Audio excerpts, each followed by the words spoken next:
우리나라 전 국가대표 축구 선수 이영표 선수를 모르시는 분이 없으실 것입니다.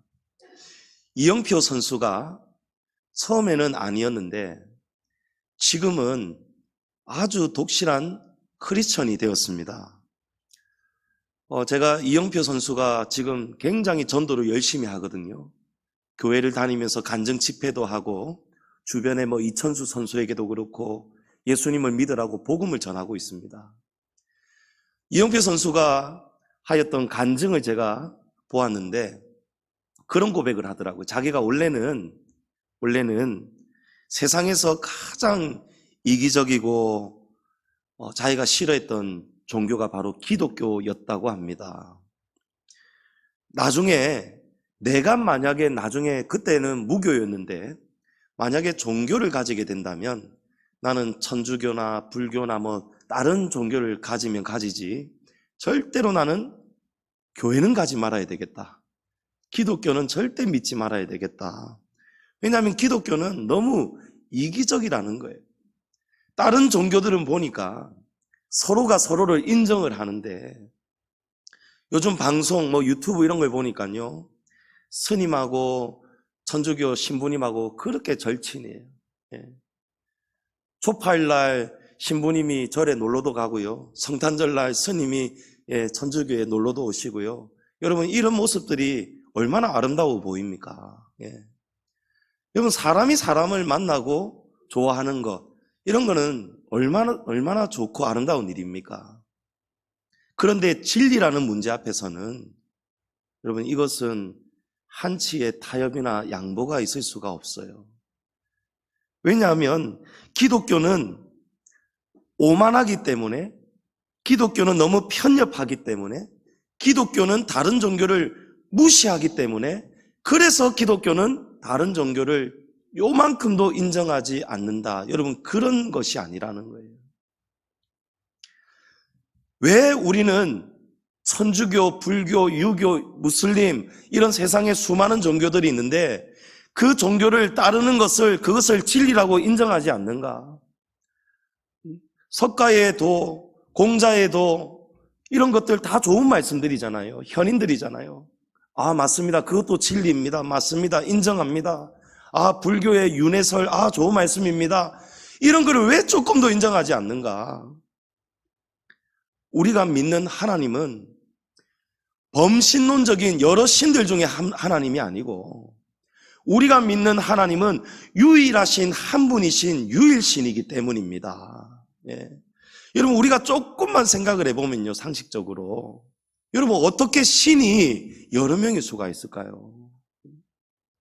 성경에 보면 하나님은 창조주 하나님이신데요, 이 세상은 우주가 팽창을 하다가 분자와 입자가 막 팽창을 하다가 대폭발이 일어나서 빅뱅이 일어나서 그러다가 우연히 물질 세계가 만들어지고 그런 물질이 진화하고 이러다가 동식물이 생기고 원숭이에서 사람이 되고, 하지만 그것은 어디까지나 아직까지도 가설이에요. 이것이 진설이라고 입증된 적이 한 번도 없습니다. 오히려 성경이 증거하는 창조와 성경이 있었던 노아의 홍수와 모든 역사들은 지금도 고고학적으로 계속해서 발굴이 되고 있어요. 여러분, 하나님은 어떤 분이라고 소개하는지 아십니까? 성경에서 나는 스스로 있는 자니라. 이건 여러분 우리 머리로 절대 이해할 수가 없습니다. 우리의 상식으로요, 이 우주가 여러분 얼마나 크고 강하고 넓은지 모릅니다.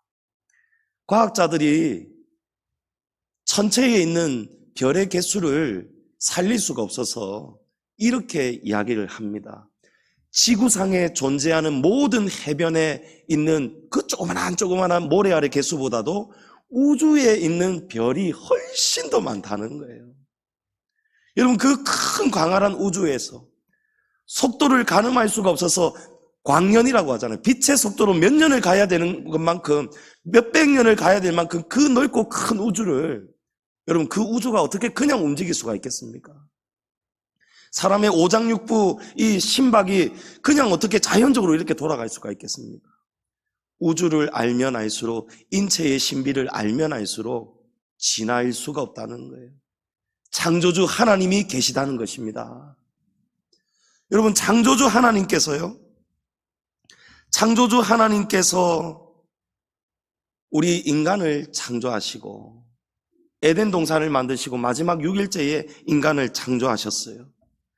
그런데 우리 인간이 하나님 앞에서 죄를 짓게 됩니다. 어떤 죄를 짓게 되냐면 불순종의 죄입니다. 성경은 죽음을 이렇게 말씀하거든요. 하나님과 인간이 분리가 된 상태. 여러분, 쉽게 말해서 지금 이렇게 아름다운 난이 있는데요, 이 난이 지금 흙 속에, 뿌리 속에 붙어 있습니다. 이 난은 지금 살아 있습니다. 그런데 너무 이뻐서 이 가지 부분을 탁 꺾었어요. 꽃꽂이 하듯이 꺾어가지고 유리병에 딱 꽃병에 담아놨습니다. 여전히 아름답습니다. 그런데 그것을 우리가 살아있다라고 표현을 할 수가 있을까요? 아니죠. 이 뿌리에서 분리가 되는 순간부터 그 꽃은 이미 이제 죽어가는 거예요. 하나님께서 이렇게 말씀하셨거든요. 아담과 하와에게, 태초의 사람 아담과 하와에게 동산에 있는 모든 각종 실과는 너희가 임의대로 마음대로 먹되 동산 중앙에 있는 선과 악을 알게 하는 그 나무의 실과는 절대로 먹지 말아라. 만약에 먹는다래는 정녕 죽을 것이다 라고 했어요. 근데 여러분, 오늘 처음 나오신 분들도 이 이야기를 아실 거예요. 아담과 하와가 선악과를 따먹죠. 하나님이 먹지 말라고 한 것을 먹는단 말이에요. 그를 먹는 것이 하나님 앞에 불순종하는 죄가 되는 것입니다. 하나님께서 먹으면 죽는다고 했는데 아담과 하와가 바로 깨 죽지 않았어요. 성경이 말하는 죽음은 뭐라고 했습니까? 여러분, 분리예요. 분리된 상태. 하나님과 분리된 상태. 아담과 하와가 하나님 앞에 죄를 지으니까요, 불순종을 하니까요, 하나님과의 관계가 분리가 되었어요. 우리 누군가가 부모 자식이라도 자식이 부모한테 대못을 받고 부모에게 반역을 하고 부모 등에 칼을 꽂고 이러면 부모가 어떻게 됩니까? 등을 돌리죠. 부모 자식이라도 부부 사이라도 너무 큰 잘못을 하고 가장 싫은 짓을 하게 될 때에는 관계가 분리가 되잖아요. 보지 않잖아요. 하나님 앞에서 인간이 그렇게 되어버렸어요. 그래서 하나님이 에덴 동산에서 쫓아내셨어요. 그래서 그때로부터 사람은요, 아담과 하와 안에서 태어난 모든 인류, 저와 여러분 다 마찬가지예요. 그 모든 사람들은 원죄라는 죄 가운데 태어난 것입니다. 그래서 교회 다니는 사람들이 예수님을 믿어야 죄인이 구원을 받습니다. 기분 나쁜 소리잖아. 내가 왜 죄인이야? 나는 법 없이도 사는 사람인데 왜 교회 다니는 사람들은 모두가 다 죄인이라고 하고, 나도 죄인이고 너도 죄인이고, 도대체 우리가 무엇을 잘못했다고 죄인이라고 하는가? 여러분, 하나님을 모르는 상태, 하나님을 믿지 않고 인정하지 않는 상태, 그 하나님과 등을 돌리고 있는 상태, 여러분, 그것이 바로 하나님과 분리가 된 상태예요. 이제 정말 인간은 죽게 되었습니다. 사람은 살다가 한 번은 반드시 죽죠. 예. 그 죽음 이후에 또 다른 세계가 있단 말입니다. 그 세계가 있는데 히브리서 9장 27절에 보면 한 번 죽는 것은 사람에게 정해진 것이요 그 이후에는 심판이 있으리니. 여러분, 한 번 죽는 거 피할 수 있는 사람이 아무도 없습니다. 한 번은 무조건 죽게 되는 거예요. 그런데 그 이후에 심판이 있답니다. 누가 가봤나? 속으로 지금 이러시는 분 계실 것 같아요. 누가 알 수 있냐고요. 여러분, 사람이 죽으면 끝이 아니고 사후세계가 있다라고 성경이 말씀합니다. 일단 성경을 근거로 말씀드릴 거예요. 성경은 첫째 사망이 있고 둘째 사망이 있다, 이렇게 말씀합니다. 사람은 한 번 죽는다고 끝이 아니라는 거예요. 누구든지 한 번은 죽습니다. 이것이 바로 첫 번째 사망입니다. 그리고 나면은 하나님의 심판이 있습니다.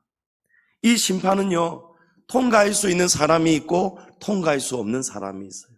이 심판을 통과하면은 하나님 아버지의 집 천국에 들어가서 영생을 누리고 영원히 죽지 않고 부활에 참여하는 자가 되고요, 만약에 예수님을 영접하지 않고 예수님께서 내가 곧 길이요 진리요 생명이니 나로 말미암지 않고는 아버지께로 올 자가 없느니라 라고 하셨거든요.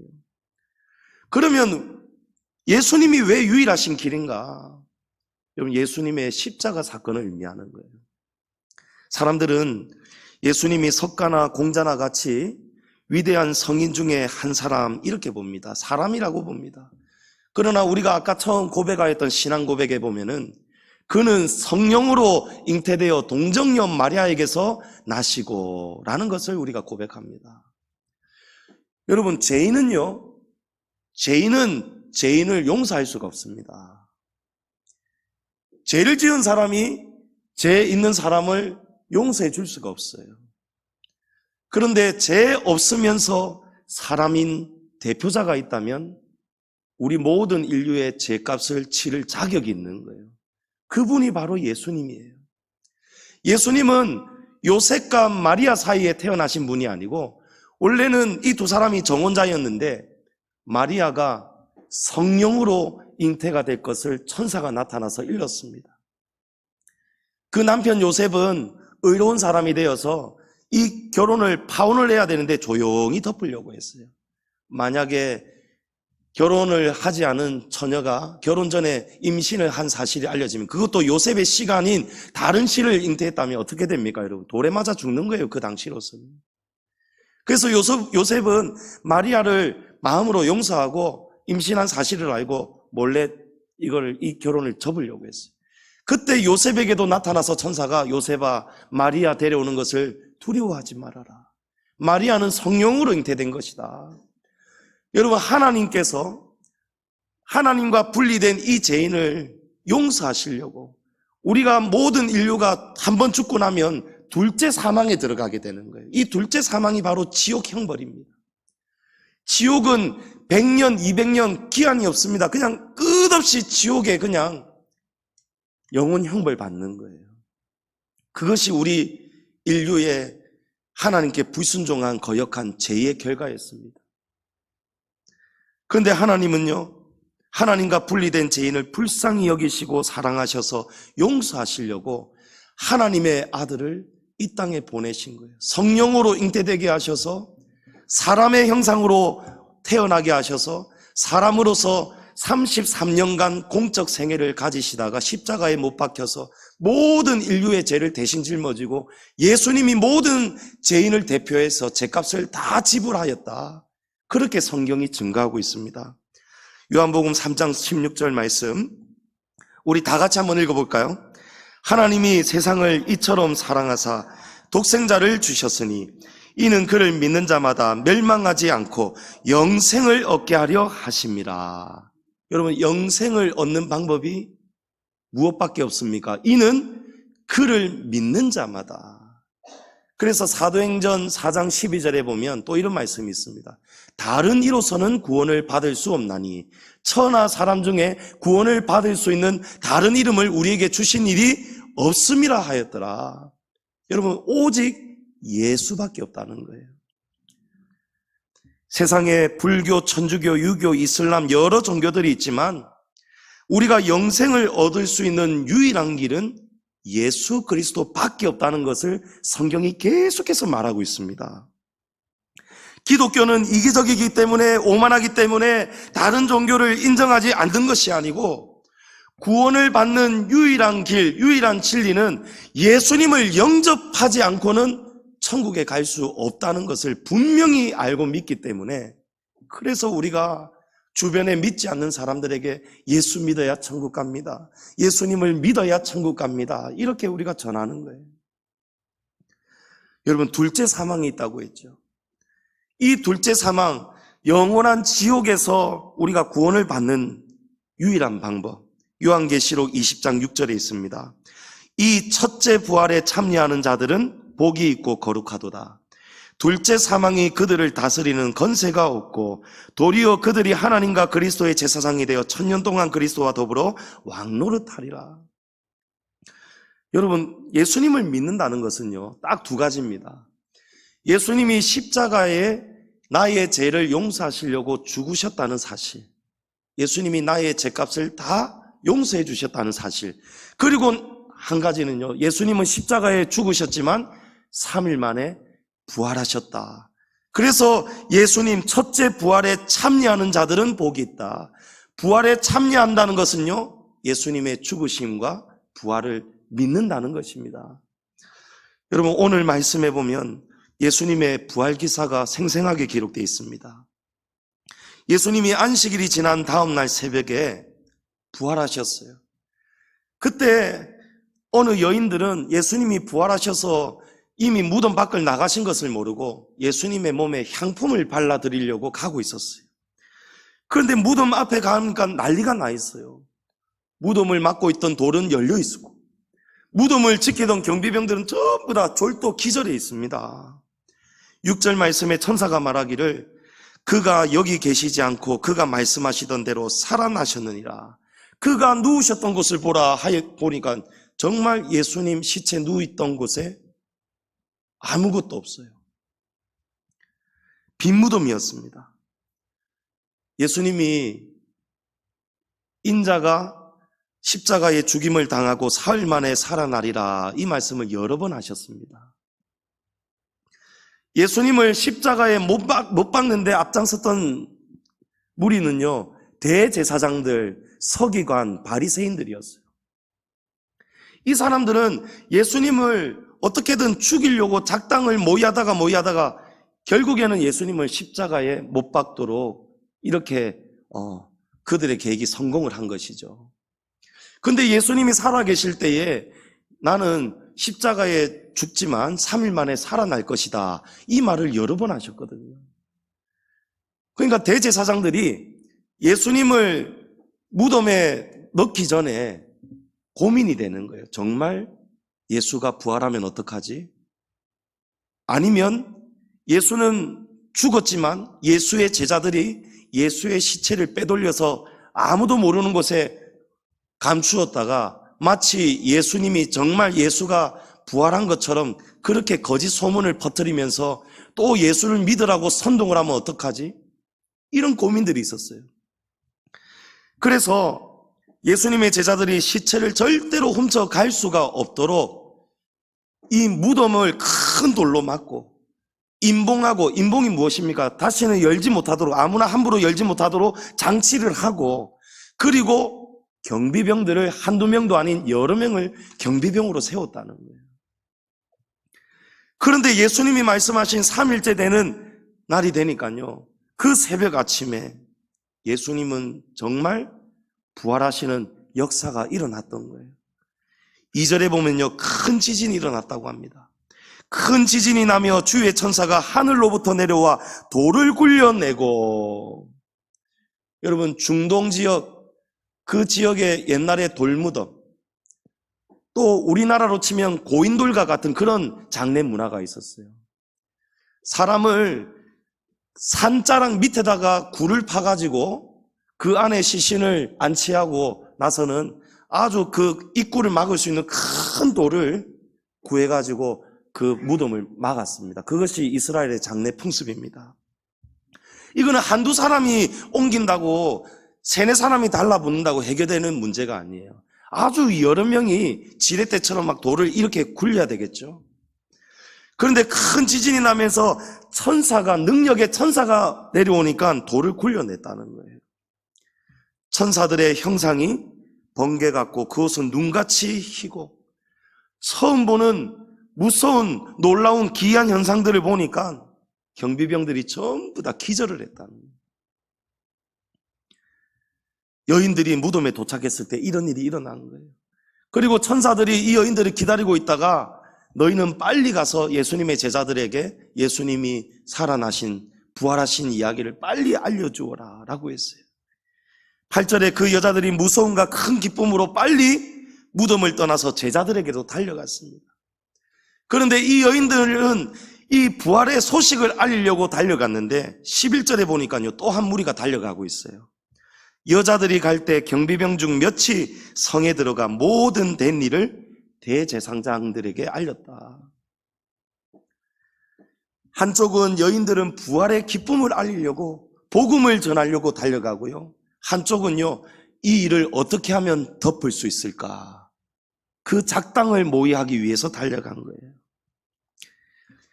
12절 이하에 보면요, 그들이 의논을 합니다. 결과는요, 군인들에게 많은 돈을 주면서 너희는 이 돈을 받고 입을 꼭 다물어라. 그의 제자들이 밤에 와서 우리가 잘 때에 예수의 시체를 도둑질해 갔다고 거짓말을 하라는 것입니다. 여러분, 한쪽은 진리를 말하고요, 다른 한쪽은 거짓을 말합니다. 이런 일들은요, 오늘도 똑같이 일어나고 있습니다. 교회는 예수님은 죽으셨다가 3일 만에 부활하셨습니다. 그러므로 우리는 예수님을 믿어야 구원받습니다. 자꾸 부활의 소식, 진리를 우리는 계속 알리려고 하는데, 다른 한쪽에서는요, 사단은요, 예수님을 믿지 않는 사람들이 예수님이 죽으셨다가 부활하신 일을 절대로 믿지 않도록, 이거는 사기극이라고. 대충 역사를 보니까 예수님의 제자들이 시체를 훔쳐갔다던데. 15절 말씀에 보면요, 군인들이 돈을 받고 가르친 대로 하였으니 이 말이 오는 날까지 유대인 가운데 두루 퍼진다. 지금까지도 이 일이 논란거리가 되고 있다는 거예요. 그러나 성경은 예수님은 분명히 장사된 지 3일 만에 부활하셨다라는 것을 분명하게 밝히고 있습니다. 부활의 증인들이 있습니다. 여러분, 예수님의 부활을 처음 목격한 사람이 오늘 성경 말씀을 보면 막달라 마리아입니다. 막달라 마리아. 여러분, 법적으로도 증인이 있어야 되잖아요. 그냥 말로만, 성경으로만 우리가 예수님 살아나셨다면 못 믿잖아요. 근데 예수님의 부활을 처음 목격한 사람이 막달라 마리아라는 그런 이름을 가진 여인이라고 합니다. 이 성경은요, 마태복음, 마가복음, 누가복음, 요한복음이 있는데요, 이 복음서들은 예수님의 이 공생의 사건을 각자가 각자의 목적대로 똑같은 사건을 조명하거든요.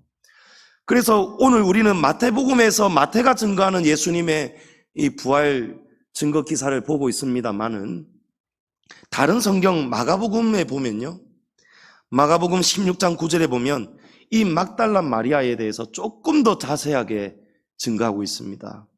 예수께서 안식 후 첫날 이른 아침에 살아나신 후 전에 7 귀신을 쫓아내어 주신 막달라 마리아에게 먼저 보이시니, 자, 예수님의 부활을 가장 먼저 본 사람은 막달라 마리아라는 이름을 가진 여인입니다. 그리고 이 여인은 특징이 있죠. 이 여인은 전에 7 귀신이 들려 있었다는 거예요. 그때에 예수님께서 이 막달라 마리아의 지금 잡혀있던 그 귀신 잡혀있는 그 상태를 예수님이 귀신을 쫓아주셨다는 거예요. 자, 그런데 왜 이 막달라 마리아라는 여인이 예수님의 부활의 첫 증인으로서 너무너무 중요한가? 여러분, 당시 사회는요, 여성의 지위가 아주 열악했습니다. 인구를 조사할 때도요, 여인들은 사람 취급도 못 받았어요. 죄송한 말씀입니다만은. 이 여인은 인구에 그냥 계수되지도 않았어요. 특히 재판정에서는요, 법정에서는요, 여성이 아무리 증인으로 나 이 사람 하는 걸 봤습니다 해도 여성의 증언을 받아주지 않습니다. 그만큼 여성은 천대받고 하대받고 아주 열악한 그런 위치에 있었던 것입니다. 여성이라는 이유로 철저하게 무시당했던 것이 바로 그 당시 사회상입니다. 그런데 성경은요, 예수님의 부활을 가장 먼저 목격한 사람이 여자라고 지금 밝히고 있는 거예요. 여자라고. 법정에서 증인으로 받아주지도 않는 이 여인이 예수님의 부활을 가장 먼저 목격했다라고 지금 밝히고 있는 거예요. 그리고 여인 중에서도 하필이면은 과거가 매우 의심스러운, 과거에 귀신이 들려서 이 말 저 말 행설숙설하고 정상적으로 살지 못했던 7 귀신이나 들렸었던 마리아를, 막달라 마리아를 예수님이 살아나셨다는 부활의 첫 증인으로 세운다는 거예요. 여러분, 이 얼마나 말도 안 되는 이야기입니까? 만약에 예수님이 죽으셨다가 3일 만에 부활하신 사건이 거짓말이라면, 여러분 지어낸 이야기라면, 지어낼 거면, 기왕에 지어낼 거면 좀 더 그럴듯하게 지어내야 되지 않겠습니까? 좀 불리한 증거를 만들어낼 이유가 없잖아요. 굳이 예수님이 살아나신 부활을 가장 처음 목격한 것이 귀신 들렸던 여자, 그것도 법정에서 받아주지도 않는 증인, 사회에서 아무도 믿어주지 않는 하등한 위치에 있는 이 여인을 굳이 가장 첫 목격자라고 밝힐 이유가 없잖아요. 만약에 이것이 마태복음, 누가복음, 마가복음, 요한복음이 증거하는 예수님의 부활이 다 지어낸 이야기라면 말이에요. 여러분 왜 그렇겠습니까? 왜 성경은 가장 불리한 이 진술을, 이 증인을 증인이라고 고지곧대로 있는 그대로 얘기할까요? 여러분 성경은 1.1핵도 거짓이 없기 때문입니다. 여러분 믿으셔야 되는 거예요. 예수님은 정말 죽었다가 3일 만에 다시 살아나셨고, 그날에 지진이 일어났고 천사들이 내려와서 돌을 굴려내었고, 경비병들이 여러분 한두 명도 아닌데 싹 다 기절을 해버렸어요. 얼마나 놀랬으면은. 여러분 성경은 있는 그대로를 증거하는 거예요. 막달라 마리아를 첫 번째 증인으로 있는 그대로 증거하는 것은요, 예수님의 부활은 한치의 지어낸 이야기가 아니라는 것을 반증하는 것입니다. 진실을 증거하는 거예요. 또 아주 중요한 증인이 있습니다. 경비병들입니다. 경비병들. 여러분 경비병들이 대제사장들에게 큰 돈을 받고 대제사장들이 시키는 대로 거짓말을 했습니다. 예수님의 제자들이 자기들이 밤에 졸고 있을 때 그들이 갑자기 나타나서 조는 사이에 예수님의 시체를 훔쳐갔다는 거예요. 여러분 이게 가능한 이야기입니까? 예수님을 대적하는 대제사장들, 바리새인들이 이런 일이 일어날까 봐 빌라도 총독에게 찾아가서 예수님을 장사하기 전에 이 예수님 무덤을 굳게 지켜야 된다라고 이렇게 주장을 했습니다. 마태복음 27장 앞에 장이죠. 65절 이하에 보면 빌라도가 이르되 너희에게 경비병이 있으니 가서 힘대로 굳게 지키라 하거늘 그들이 경비병과 함께 가서 돌을 임봉하고 무덤을 굳게 지키니라. 여러분 큰 돌로 맞고요, 움직이지 못하도록 임봉을 장치를 하였고요, 굳게 지키도록 여러 경비병들을 내어 주었다는 거예요. 그런데 그들이 한두 명도 아니고 밤에 다 잠을 잤다고 칩시다. 졸고 있을 때에 제자들이 와서 시체를 훔쳐가는 일이 여러분 삽시간 만에 가능한 일입니까? 여러분 큰 돌을 굴려내려면 얼마나 많은 사람들이 붙어야 되고, 돌을 임봉을 하였는데 그 임봉 장치를 풀 때에 요란한 소리들이 날 것이고, 굴리고 끙끙대고 소리들이 날 것이고, 돌이 움직일 때에 또 여러 소리들이 날 것이고, 졸았다 치더라도 이게 한두 시간 만에 할 수 없는 일, 그 사이에 깨지 않았겠습니까? 단 한 명이라도 깨지 않았겠습니까? 누군가가 깼다면 다 깨우지 않았겠습니까? 그들의 경비 인력으로 부족하다면 쫓아가서 여러 경비 병력을 다시 충원을 해가지고 이 시체를 지켜냈지 않겠습니까? 왜냐하면 경비병들이 자기 임무를 다하지 못하면 죽어야 되니까요. 그런데 제자들을 아무도 막지 못했다는 거예요. 제자들이 예수님의 시체를 훔쳐가는 동안에, 훔쳐가고 나서야 자기들이 이제 깼다는 거예요. 그 조는 사이에 훔쳐갔다는 거예요. 여러분 이거는 있을 수가 없는 일이에요. 앞뒤가 절대 말이 되지가 않는 거예요. 그러므로 예수님의 제자들이 자기들이 졸고 있을 때 시체를 훔쳐갔다라고 하는 이 주장하는 이 거짓 증인들이요, 역설적이게도 예수님이 정말 부활하셨다는 또 중요한 증인이 될 수가 있는 거예요. 여러분 성경에서 예수님의 부활을 사기극으로 알고, 누구보다도 이제 예수가 죽었다가 살아났습니다, 정말 예수님을 믿어야 됩니다, 이렇게 그리스도를 전파하는 교회와 성도들을 너무너무 핍박하고 교회를 무너뜨리고 박살내고 복음을 전하는 자들을 잡아 죽이는 일에 앞장을 섰던 사람이 있습니다. 성경에 바울이라는 사람이에요. 바울은 예수 믿는 꼴을 못 봅니다. 예수의 예자만 들어도 막 치를 떱니다. 성경에 보면 예수를 따르는 자들을 붙잡고 체포하는 일에 가장 열심히 있던 사람이 바로 바울인데, 이 바울이 이날도 어느 날에도 다메섹으로 가서 예수를 믿는 무리들이 있다는 것을 알고 체포하려고 말을 타고 가고 있었어요. 그런데 다메섹으로 가던 도중에 이 바울이 공중에서 큰 빛을 보게 되고 음성을 듣게 됩니다. 사울아, 사울아. 이 사울은 바울의 히브리식 이름이고 헬라식 이름이 바울입니다. 사울, 바울 같은 사람이에요. 성경에는 사울아, 사울아 부르거든요. 그러니까 당신이 누구십니까? 하니까 나는 네가 핍박하는 예수니라라고 합니다. 예수님은 이미 부활하셨고 하늘에 올라가셨는데 공중의 음성으로 바울에게 나타나신 거예요. 바울이 그날부터 충격에 빠져서 3일 동안 먹지도 마시지도 못하게 됩니다. 그리고 예수님이 아나니아라는 제자를 보내서 안수해서 고쳐주시고, 이제 바울이 그날부터 인생이 완전히 바뀌어가지고 예수님을 믿으라고, 예수님의 십자가와 부활을 증거하는 증인의 삶을 살아가는 거예요. 예수를 그렇게 끔찍하게 싫어하고 예수님의 복음을 전하는 스데반 집사를 돌로 쳐 죽이는 일에 앞장섰던 사람이 예수님이, 부활하신 예수님을 진짜 만나고 나서부터는 예수님을 계속해서 죽을 때까지. 바울이 마지막에 어떻게 죽은지 아십니까? AD 64년 네로 황제, 기독교 엄청난 박해 시기 때 네로 황제에게 복음을 전하다가 도끼로 목이 베어서 순교당합니다. 여러분, 예수를 그렇게 끔찍하게 미워하고 부정했던, 예수의 부활이 사기라고 믿었던 이 바울이라는 사람이, 그가 예수님을 만난 날부터 죽는 순간까지 소아시아 지역, 터키 소아시아 지역, 갈라디아 지역을 다 돌아다니면서 에베소, 데살로니가 교회, 또 빌립보 교회, 골로새 교회, 여러 교회들을 개척하면서 그렇게 예수님을 위해서 그렇게 평생에 모진 고난, 핍박, 환난 다 견디고 당했던 그런 인생을 어떻게 살아갈 수가 있겠습니까? 여러분, 이유는 한 가지예요. 예수님의 죽음과 부활이 사실이기 때문입니다.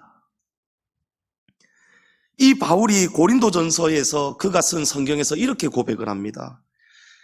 그리스도께서 죽은 자 가운데에서 다시 살아나사 잠자는 자들의 첫 열매가 되셨도다. 할렐루야. 여러분, 바울이 이런 고백을 하게 된다는 거예요. 여러분, 이유가 무엇이겠습니까? 예수님은 정말로 부활하셨기 때문입니다. 이제 한 이야기를 하고 이제 마치겠습니다. 여러분, IS 들어보셨어요? IS. 예. 이 IS는요, 이슬람 안에서도 시아파가 있고 수니파가 있는데, 이 수니파는 아주 극단적인 무장단체예요. 그래서 이 IS는요, 테러 조직입니다. 오직 알라, 자신들이 섬기는 무슬림, 알라가 아닌 다른 신을 믿는 자들은 전부 다 자기가 따르는 신을 배교하지 않으면, 알라를 따르지 않으면 다 죽여버리죠. 근데 지난 2016년 10월 달에 이슬람, 바로 이 극단주의 무장단체 IS 수니파 대원 몇 명이 모래 폭풍 속에서 예수님을 만나고 기독교로 회심을 한 놀라운 믿지 못할 사건이 영국 크리스천 포스트에 크게 보도가 된 적이 있습니다. 여러분, 인터넷 기사 찾아보시면 다 나옵니다. 몇 명의 대원 중에서 당시 19살 하룬이라는 청년이 바이블 포 미디스트라는 단체하고 인터뷰를 하였는데, 그 내용을 영국 크리스천 포스트가 기사에 실은 거예요. 어떤 일이 있었느냐 하면, 어느 날 이 IS는 중동 지역 어딘가에서 기독교인들이 세례식을 진행한다는 첩보를 입수하고 대원들을 급파해서 거기에 있는 예수쟁이들이 다 총으로 쏴 죽여라 라고 합니다. 이 테러의 목적은 기독교인들에게 공포심을 주어서 다시는 무슬림 땅에 들어와서 예수를 전하지 못하도록 공포를 주는 그런 목적이었다라고 합니다. 그런데 IS 대원들이 도착했을 때는요, 이미 세례식이 다 끝나고 기독교인들은 버스를 타고 어딘가로 이제 돌아가고 있었어요. 뒤늦게 사실을 알고 이 무장한 IS 대원들이 버스를 맹추격하면서 이제 버스를 따로 따라잡았어요. 그래서 버스를 향해 막 총을 난사하고 있는데 바로 그때에 갑자기 거대한 모래 폭풍이 일어나는 거예요. 그러면서 이 하룬이 앞이 전혀 보이지 않았는데 그래서 차를 멈춰 세울 수밖에 없었어요. 아마 하룬이 운전을 했던 것 같습니다. 근데 바로 그때 처음 보는 분이 저 멀리서 뚜벅뚜벅 걸어오는데요. 그분이 말을 시작할 때에 목소리가 굉장히 무서웠다는 거예요. 뭔가 범상치 않고 사람이 아니라는 것을 다 느낄 수가 있었다는 거예요. 목소리는 굉장했고 그 순간에 큰 바람이 일면서 몸이 막 버티게 되고 쓸려가지 않으려고 할 때에 자기들이 들고 있던 총이 다 날아가 버렸답니다. 그러면서 그분이 하는 말씀이 나는 세상을 심판하러 온 것이 아니라 구원하려고 왔다. 평안히 가라. 이 말씀을 하고 떠나시고 난 다음에 모래 폭풍이 싹 멈추더라는 거예요. 그리고 그 사이에 그 기독교인들 세례식을 받고 돌아가는 그 성도들은 무사히 그 지역에 싹 다 빠져나가 버렸어요. 그렇게 된 일을 경험하고 나니까요, 이 IS 대원 여러 명 중에 16명이 누가 봐도 그분은 자기들이 그렇게 부정했던 예수라는 것을 자연적으로 알게 되었답니다. 자연적으로 알게 되면서 이 16명, 전체가 몇 명이었는지 모르겠지만 그 중에 16명이 IS를, 예수님을 이제 믿기로 하고 영접하고 IS를 도망치듯이 빠져나왔다고 합니다. 탈출을 했다고 하는 거예요. 왜냐하면 예수 믿는 사실이 걸리면 그들은 이제 칼로 목이 베어 죽기 때문에. 여러분, 극단주의 이슬람 수니파에 속한 독실한 무슬림이 어떻게 한날에 종교를, 알라를 배신하고 예수님을 영접할 수가 있을까요? 여러분, 사람이 돈을 준다고 해서 여러분 이게 되겠습니까? 우리 그 어떤 종교보다도요, 정말 독실한 믿음이 진짜 이 극단주의, 이 IS 수니파의 믿음이거든요. 여러분, 예수님을 만났기 때문입니다. 예수님은 지금도 살아계셔서 예수님을 영접해야 될 사람들에게 기적적으로 꿈으로도 환상으로도 사건을 통해서 또 주님의 교회를 통해서 복음을 듣게 하시면서 하나님이 택한 백성은 믿게 하시는. 성도님 여러분, 우리 기독교의 본질은요, 부활입니다. 우리는 종교를 믿는 종교인이 아니고요, 우리는 역사적인 사실, 성경의 진리를 그대로 믿고 따르는, 우리는 부활을 따르는 성도들입니다. 다른 종교의 창시자들은 무덤이 다 있습니다. 석가도, 공자도, 맹자도 다 죽어서 지금 무덤에 다 있습니다. 지금도 그들은 무덤 안에 있습니다. 그러나 예수님은 무덤이 없습니다. 3일 동안 잠시 누우셨던 무덤이 예루살렘 어딘가에는 있겠지만 3일 만에 부활하셔서 스스로 걸어 나오셔서 부활하셨기 때문에 시체가 없는 빈 무덤은 무덤이라 할 수가 없습니다. 우리 기독교는 부활의 믿음의 역사입니다. 예수님의 십자가와 부활을 믿어야 둘째 사망이 없습니다. 여러분, 예수님을 영접할 수 있기를 바랍니다. 다른 길은 없습니다. 오늘 처음 오신 우리 귀하신 분들, 나중에 이제 나가실 때에 책 2권을 또 선물을 받으실 거예요. 거기에 보면 제 아버지가 쓰신 책인데요, 이 양지중앙교회도 제 아버지가 개척하신 교회인데요, 예수님의 부활의 증인들이 우리 또 성도님들이기도 하고 저와 제 아버지도 증인들이에요. 우리는 예수님을 도무지 믿을 수가 없는 집안이었어요. 여러분이 책을 보면 아실 것이고, 여러분, 예수님은 정말 저와 여러분을 구원하시려고 십자가에 달려 죽으셨다가 3일 만에 부활하셨습니다. 여러분, 이것을 믿으셔야 돼요. 근데 믿음이 한 번 들었다고 해서 여러분 절대 안 믿어집니다. 로마서에 보면요, 믿음은 들어야, 자꾸 듣고 들어야 잘한다고 합니다. 지금은 안 믿어지셔도요, 여러분 주변에 오늘 여러분을 데리고 오신 그 귀한 분들, 나중에 여러분이 예수님을 영접하면 그분은 여러분 평생의 은인이라고 고백하지 않을 수가 없어요. 여러분, 예수님을 영접할 수 있기를 기도하고 축복합니다. 오늘 이 자리에 오신 그 귀한 걸음을 축복합니다. 예수님을 영접하시고 우리의 죄를 대속하시고 부활의 첫 열매가 되신 예수님을 믿으시고 가랑비에 옷 젖듯이 여러분이 복음을 듣고 성경을 읽고 계속 들으실 때에 예수님이 정말 여러분의 구조가 되시는 역사가 속히 일어나기를 주의 이름으로 축원합니다.